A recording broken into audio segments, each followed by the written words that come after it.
So I fix and flip over 20 houses a year in Southern California while I live in Hawaii and Guadalajara, Mexico, and pretty much bounce around from those different cities. What's up, guys? Welcome to another episode of Invest Iowa. Today we have Alex Camacho, and we're going to talk about flipping, growing your network, how to become a real estate investor, full-time, part-time, whatever you want to call it, but just reach that lifestyle through real estate. And today, Alex is going to talk us through the journey of starting to flip houses. What does it look like to live in different places at the same time while managing all those areas and growing connections and being a beast at networking? Because like I see you all over the place, dude. You never stop. Like every single day you're in a different city. Well, I mean, like you said earlier, life by design. I enjoy travel, but also like I still need to get work done. And so I've kind of learned from other people. And I've also begun to grow a network in Southern California where is my primary investing is at. So that way I have constant, contacts, and I also have a network of people that can help me accomplish everything that I do. By the way, thank you so much for coming. Thank you for accepting the invite. Like I really appreciate you being here.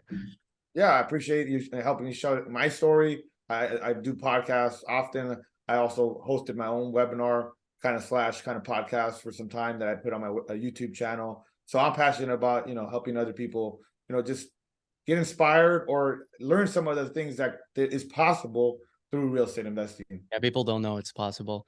And just so people don't get confused, like you were explaining to me before, like we started recording, that you went free diving in Hawaii, and then you went too deep and your eyes now look like you got punched in the face. Yeah, it's kind of an interesting injury from a new hobby that I've taken on, which is diving in the ocean without a scuba tank. It's free diving. It's something that I become passionate about. But yeah, my eyes red right here because I went down and too fast. I went to 50 feet.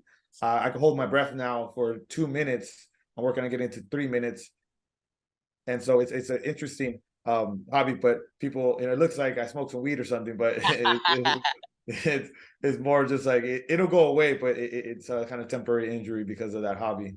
Yeah. All right, man. Now talking about real estate, like how do you start? Like who's Alex Camacho? So I started first in what was like banking industry. So I worked for the bank, Washington Mutual, that actually turned into Chase Bank for about 5 years right out of high school. So that wasn't really real estate, but that's where I got my financial education kind of start. And then after that, I went into the mortgage business, and that was lucrative. I made a lot of money there because I've always been ambitious. But that was around the time that the market crashed, and then so I made a lot of money at a young age. I was making like $300,000 a year doing mortgages and all that, and then everything kind of crashed, and I lost everything I had pretty much, and started from ground zero, or actually negative, because I had a couple houses, I had all the fancy stuff, and I just didn't have any habits. I didn't good habits or mentors, and then I found real estate agent status. So I became a realtor and started selling homes and all that. But during that time, there was a lot of foreclosures. And so I started working on a lot of those ugly, kind of hairy deals. And I started noticing that the investors in Southern California were making a ton of money. I mean, I seen them making like $100,000 per house flip, and I was making like 10,000. So I saw that I would rather be doing what they're doing because Right. it has a lot more profitability. It has a lot more upside, as I like to say. And but I just stood on the sidelines, man. I just let life get. I got drawn back into the mortgage business, and then I did some Airbnb, like arbitrage stuff. I kind of before everything really went popular with that. I did some property management, but I always thought about this idea of like, hey, I think I could be a great house flipper, and if I make $100,000 flipping a house, and I could do that almost every month, I could make $1 million. And so it was very just like simple math for me, and I had relevant experience. And so in 2017, around that time, I began listening to podcasts, and one of them was Bigger Pockets. And that podcast talked a lot about going to work for mentors, going to work for other successful investors that were doing what you want to do. And so that's what I did. I went and got a job working for a full-time house flipping company. And I learned a lot in that first year, but I didn't make a lot of money. And then I got recruited by a bigger company that was flipping a lot more houses. And then I had a bigger percentage of the profit. And I learned more during that time. And after about 2.5 years of what I like to call my apprenticeship phase, of learning the business and paying my dues and saving some money, I went off and started my own company, and that was in 2019. So I'm on year number 4 of having my own company. Now I fix and flip over 20 houses a year. I keep as many as I can now. So I have like 9 single family rentals, 3 in Hawaii, 6 in LA. And then I bought my first multi-family building last year in Phoenix, Arizona, an 18-unit building. But the cool thing is I am able to do this kind of remote, where I live in Hawaii, I live in Guadalajara, Mexico, and I live in Hollywood and in Los Angeles. So I get to kind of just bounce around those different areas. I also spent some time in Phoenix because my building is over there, but mainly those other 3. And I have a great team that allows me to do all this. And also, like I mentioned earlier, I've hosted and become, kind of a host of a big real estate investor meetup. You see my shirt, it's called Deal Makers. So we're called the Deal Makers. And we have like 300-400 people meetups in Southern California. That's pretty cool. And I heard you there's 3 things that I want to talk about: lifestyle, how do you grow your business, and how teams play a role into what you became to be. And then what was the other one? The deal maker, right? But before we get it to any of those, like, what specifically is the deal maker? Well, so for me, a deal maker is just a name for somebody that puts deals together, somebody that goes actively out there. So, it's an investor like you're, but what we do is we go out there and create opportunities.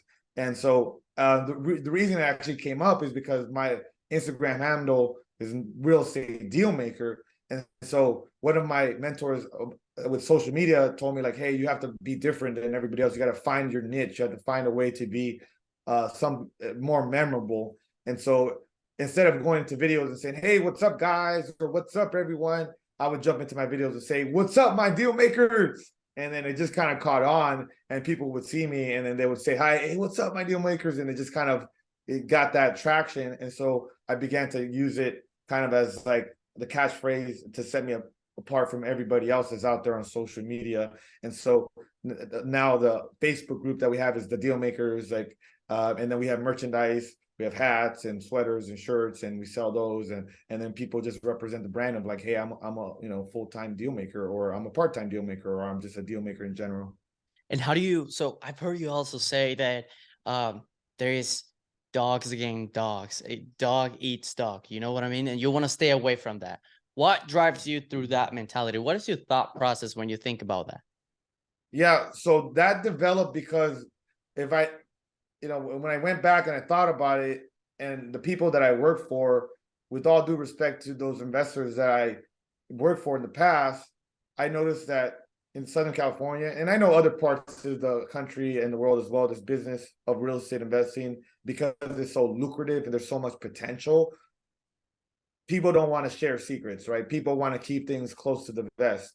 Investors generally don't want to share what's working for them.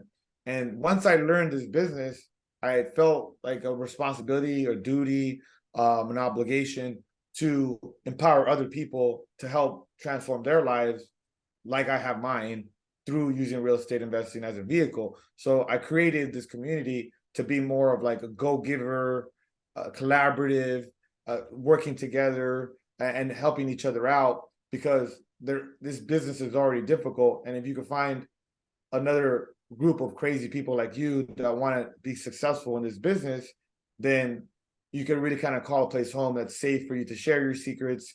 It's some place that you could grow and ask for help, particularly when you're taking action in this business. Like, questions come up, and not everybody has $20,000-$30,000 to go invest into a coaching program or some type of mentorship from somebody that's already done it. So I just wanted to create something that I wanted to see exist.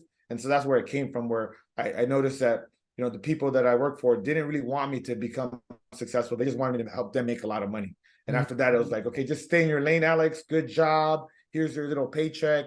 Go back and get us some more deals. Yeah, I've And had people people like that. Yeah, people get into this business because they want to become wealthy. They want more freedom. They want to be more financially successful. So, you know, for you holding people back, it's like it's against what people get into this business for. So I never resonated with the whole fact, like, hey, yeah, bro, I'll help you make money, but eventually I want to own real estate too. Can you help me with that? I'm helping you with your company make, you know, a lot of money flipping real estate. But I got into this business because I want to own real estate. I want to be a successful investor as well. So I'm just trying to create that environment that I wanted to see exist through this community.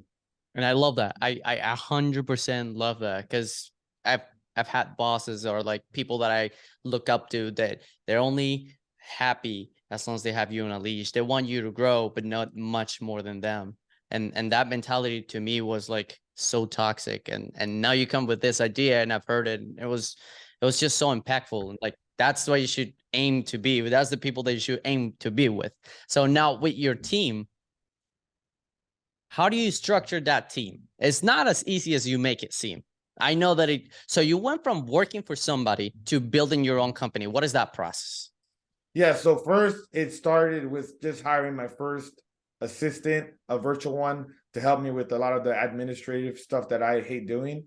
And then it started to grow more on the project management side. So then I hired somebody to work full time as a project manager to manage the construction of all the projects that I'm working on. And so it grew that way, but it really took off when I began to focus on becoming a better leader and focusing on the skills you need as a leader, such as delegation, setting the vision, in the training and empowering your team, hiring and firing people. So the first year of me having my own company, it was very difficult because I like to say that I was a poor leader. So I attracted, you know, poor teammates, right? I didn't attract A players. You can't expect to have people work for you that are high performers if you're not, you know, a great leader yourself.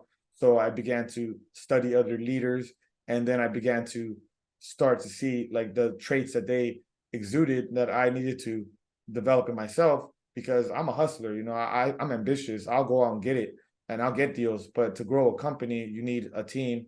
And so after about a year of like mediocre results, and then I started focusing on the leadership. Then I started attracting better people to my team and just have better process of hiring, recruiting, and training and empowering my team. So now it's developed to where like I focus a lot of my energy on that thing of being the best CEO that I can be. And that's leading by example. That's setting the company culture. That's setting company values. That's things that you have to do to show people what to do, not just tell people what to do. What's your relationship with your company? Like, what's your relationship with your teammates?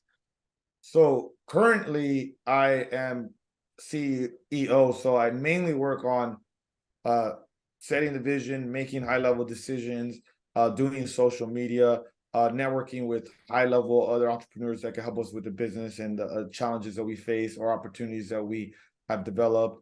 I also work on the capital allocation of the business, which is, you know, something that is very difficult to allocate. So those are kind of the main things that I work on a day-to-day basis. Now, recently I have made some changes in my company, so I have to be a little bit more involved in the day-to-day than I have been in the recent past. But, you know, as the market shifted, you have to make sacrifices and changes. So that's been one of them where I'm involved in a lot more of the details in the day-to-day than I have been in the past. Wow. Okay. And now for your last lifestyle, is it always something that you have wanted to achieve? The fact of being able to go to so many different places, does that represent freedom to you? Absolutely. So location freedom is what I value highly. I could likely make more money concentrating and only living in Southern California, but then I wouldn't be as happy overall myself, because back when I made a lot of money when I was younger, I was a slave to the office. And frankly, when I look back, I had the resources, I had a team, but I didn't travel much. I didn't experience other parts of the world. And so that's something that I don't really have a lot of regrets, but it's certainly something that if I were to go back, I'd probably do a little bit different. So now having more of that location independence and that freedom to just operate wherever I want from, um, is something that I value highly. And I think the pandemic had a big part of it, because we had to kind of transition to this virtual stuff of like Zoom meetings and managing things. So that was accelerator. And then also I was influenced by other people that I saw doing it at a high level. I had a friend that I met at Mastermind that was operating a multiple seven figure business while traveling between Seattle but living in like Newport Beach, Southern California. And then I had another guy that I met that was operating like a Airbnb arbitrage business, and he was like living full time in Southern South America and Mexico and different parts of like Asia. So those two people influenced me a lot to see what was possible, in addition to leaving LA and then moving to Hawaii and then developing this like remote CEO lifestyle. I was already in Hawaii, so I'm like, okay, I could just travel anywhere then and still be able to manage my company. And so that became a goal. Like, okay, I want to be able to still make a lot of money, but do it from different places. And then, you know, some people want to live in a certain place and then invest in other places. I want to be able to invest in certain places and then be wherever I want to be. Essentially. Yeah. I see what you're saying. So now with networking, you're a beast at networking. You're fucking everywhere. Everywhere, dude. How do you do that? Like what's like what has taken you to that level, to that spot where you could just reach out to people in such a smooth manner? Yeah, so networking has played a huge role in my career. So I've definitely, it's a skill, right? When you first get started, you have less value to provide people you're meeting because you've taken less action, you have less experience, you have less resources. But that doesn't mean it's not something you should like not do. It just means something that you have to work on. So I didn't start networking until I already had a certain level of skill and knowledge and success in real estate investing. And then I started to notice how these relationships would turn into something after a certain amount of time, because it's not like you network with someone today and then tomorrow you're doing deals together. It's like it takes time to nurture relationships for the right opportunity to develop, for you to kind of build that relationship over time. And so I started seeing that return on investment, and I began to double down on that, because the thing with business is you have to pay attention to what works and continue to double down on it. And since I'm a little bit more on the extroverted side as far as my personality, I like meeting new people. And then if I have the skill of what I've learned through flipping all these houses and doing all these deals, then I have a lot of value to give.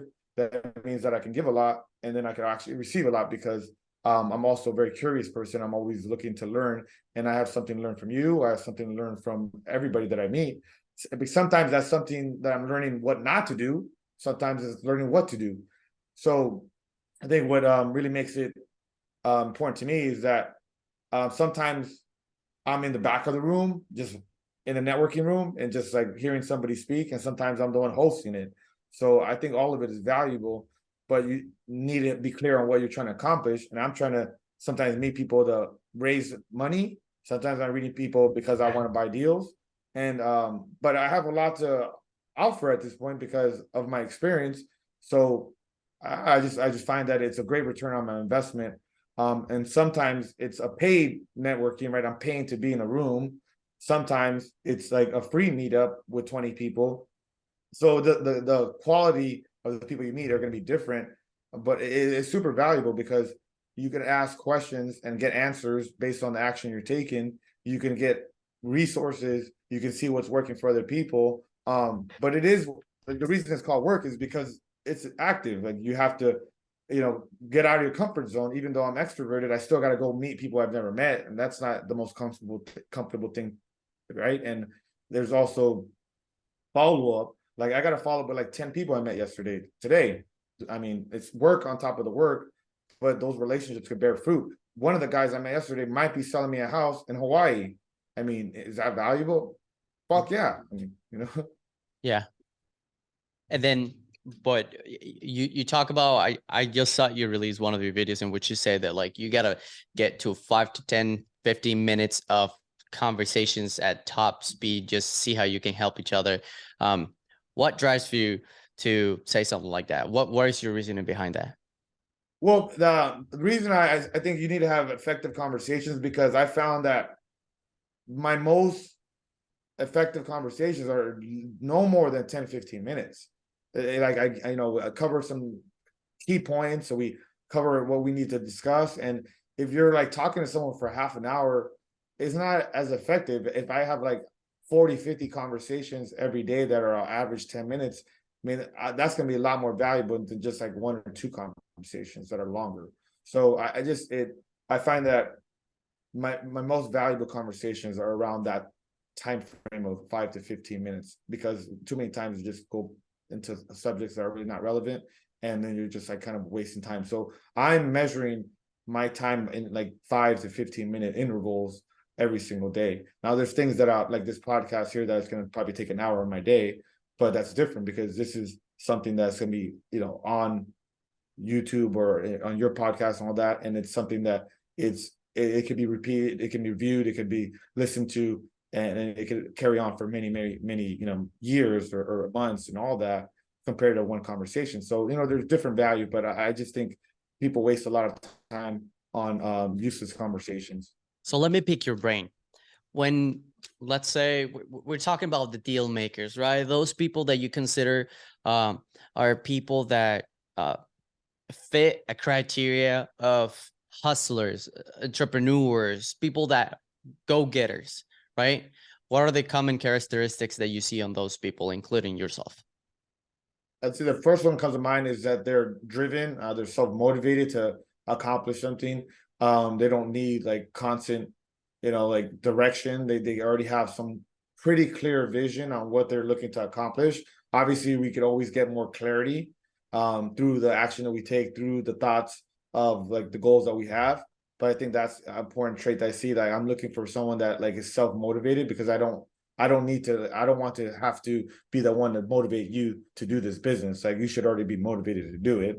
So I think that's one big one. Number two is that they're good communicators. Like, people that are non-responsive or take a long time to get back to you, or have poor communication skills, are not that successful. I mean, you need to have fluid, consistent communication to move deals forward, move opportunities forward, move relationships forward. So I think just having solid communication skills is another big important key.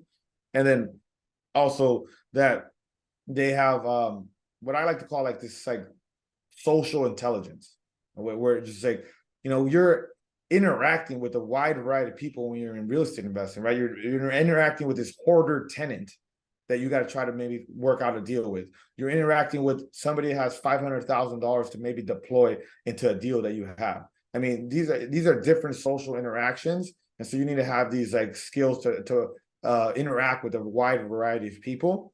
And then I also think another very important thing is just having persuasion and sales skills, because you need to be able to persuade people to your ideas, to what you want to do, to work with you. I have to persuade people to either lend me money or give me the deal or work with me or work harder, all these things. So I think persuasion is also a very valuable skill set. And the last one I would say is just consistent daily action. That just, you have a lot of people that get hot and heavy or really excited one day about the deal or about this business, and next they're doing Forex, and next they're doing something else. So just being consistent and locking in on something, and then staying and following that through, is something that I see for a lot of successful entrepreneurs, because they're committed to something. So they're going to follow through with it. They're going to stay after it, and they're not going to just get distracted and do something else because they didn't get immediate results.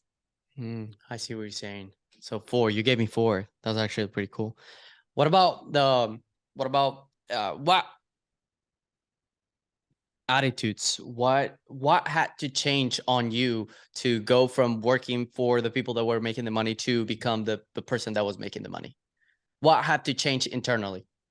Yeah, so internally, just that's a great question. I think this idea of risk assessment and risk tolerance comes to mind, because when you're working for the people, you're not making as much money, but you're also not using your money in that aspect, right? Like, I was working for the investors, and I was getting deals, and they were training me and all that, but I was still using their funds, their money.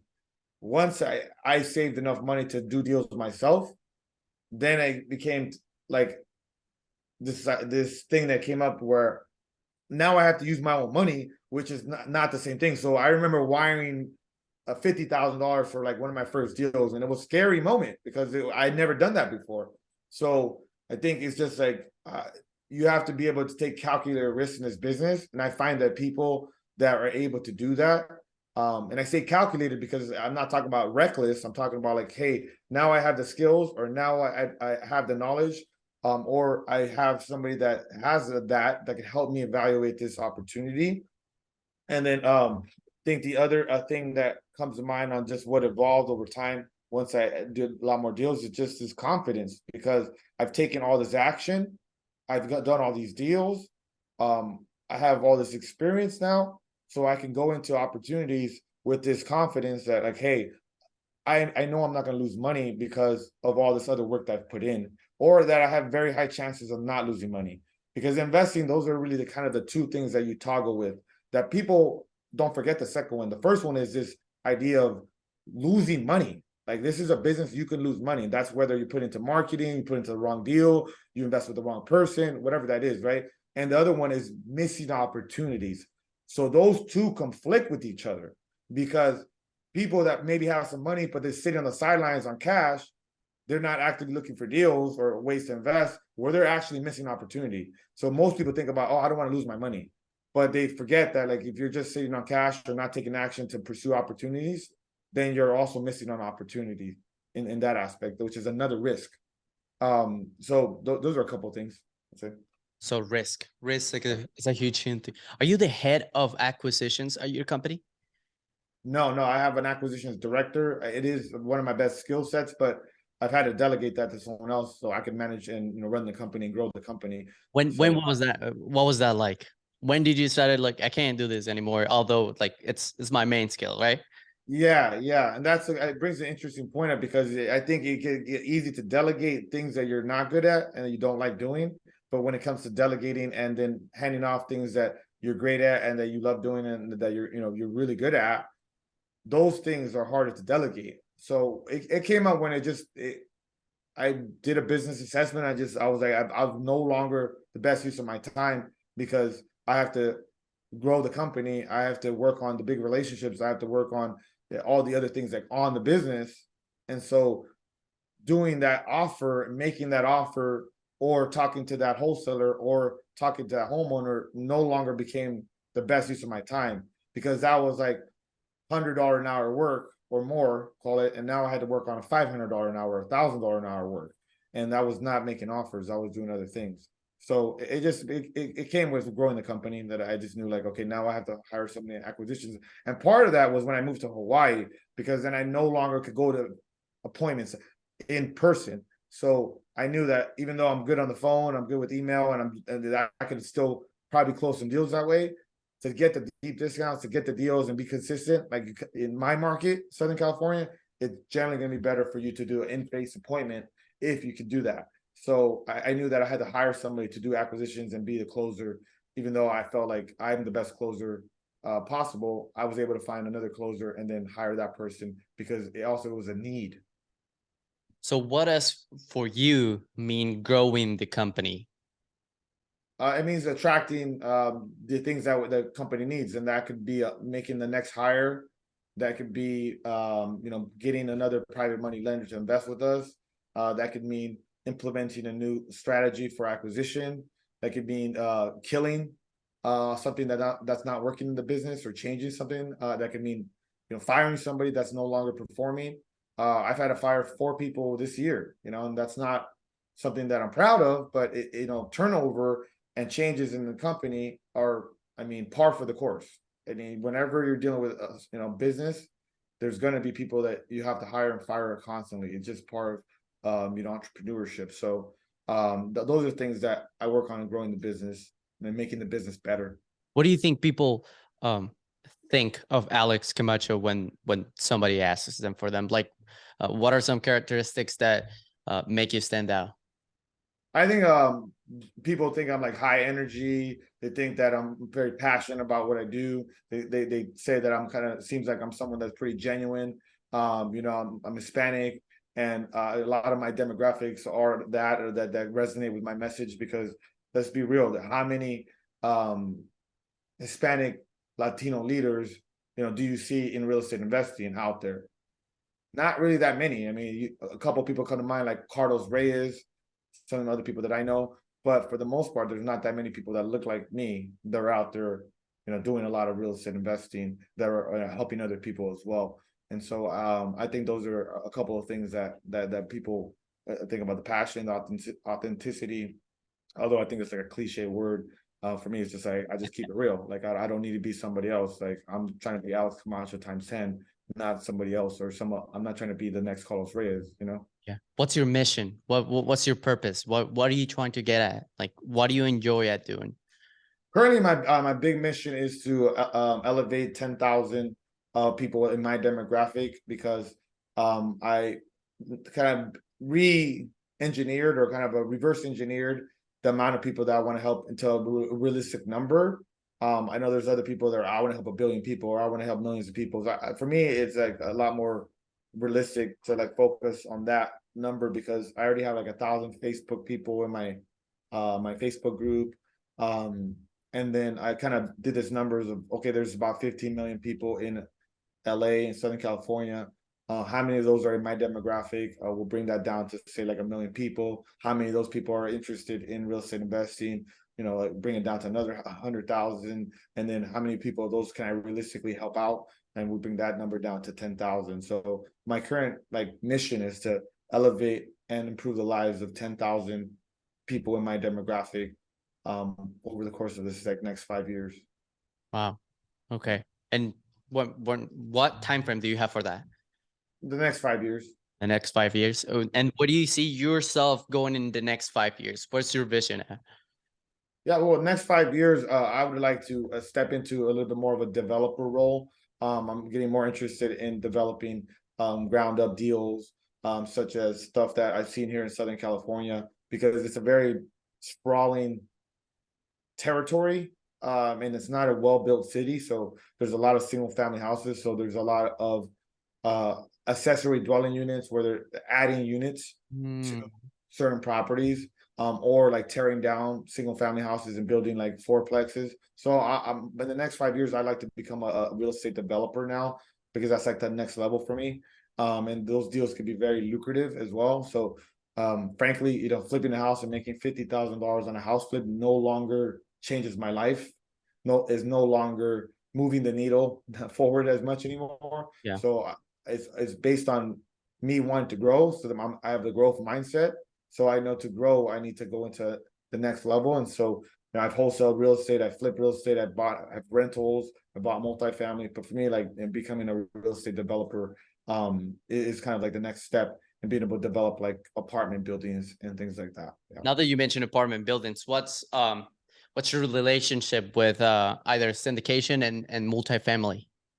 So I have an 18-unit apartment building in Phoenix, Arizona. So that's my first multifamily deal. I did buy it kind of in the peak of the market last year in 2022.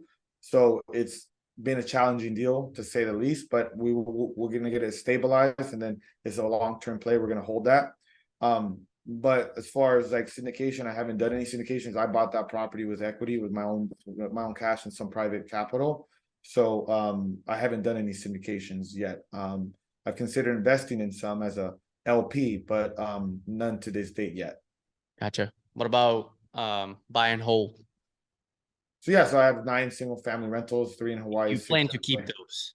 Yeah, so those are the ones in Hawaii. Like they appreciate a lot, and they're magical properties in Hawaii. So I'm keeping those. They go up a lot in value, and I get to use them as well. And so those properties are very special. Those are keepers. And then I have 6 rentals in LA. What's your hot take on Airbnb? I think it's a strategy that works. I don't think it's going to fall off the cliff. I mean, it's a new way of using real estate. I'm not that active in it. I do have, I think, 3 or 4 Airbnbs out of my portfolio, because we use Airbnb on some of the multifamily, the building that I have, and I have one in Joshua Tree, which is a kind of a remote area that is very short-term rental friendly. And I do rent out my properties in Hawaii, kind of like in a short-term, midterm kind of time. I don't do long-term on those. But the thing is with doing like a bunch of Airbnb arbitrage or scaling up to like hundreds of units, through that, I'm not really like, that's not my business model. But I actually adopted Airbnb as a guest in 2010. So I mean, I've been using Airbnb for 13 Well, years. wow. Yeah. Yeah. I'm a very big fan of it, but I don't like to stay in hotels. I actually like to stay in Airbnbs myself when I travel. So as a guest, I love it. As a host, I use it for my portfolio, but I'm not looking to do like, I'm not trying to be the Airbnb dude, I see what you're saying. You have your thing pretty straightforward. Yeah. Is there anything else going on with your life that like you want people to know, reach out to you for what? I just think it's just follow me on the social or check out my YouTube channel. I have a lot of great free content there. It's Alex Camacho TV. And so I think that's something that if people want some free game, I got like 100 webinars on there that are like literally just free game. No, I'm not selling anything there on that. So I think that, and if they're in Southern California, I encourage them to come by one of our meetups. We have them every single month, the last Thursday of the month from 6 to 9 p.m. And they're usually in Hollywood or downtown LA. All right. Well, Alex, I appreciate so much your time. I hope you change more lives. And I hope if you find this video helpful, please hit the like button and subscribe. Also follow Alex Camacho on Instagram, YouTube, and Facebook. And I'll see you guys on the next one.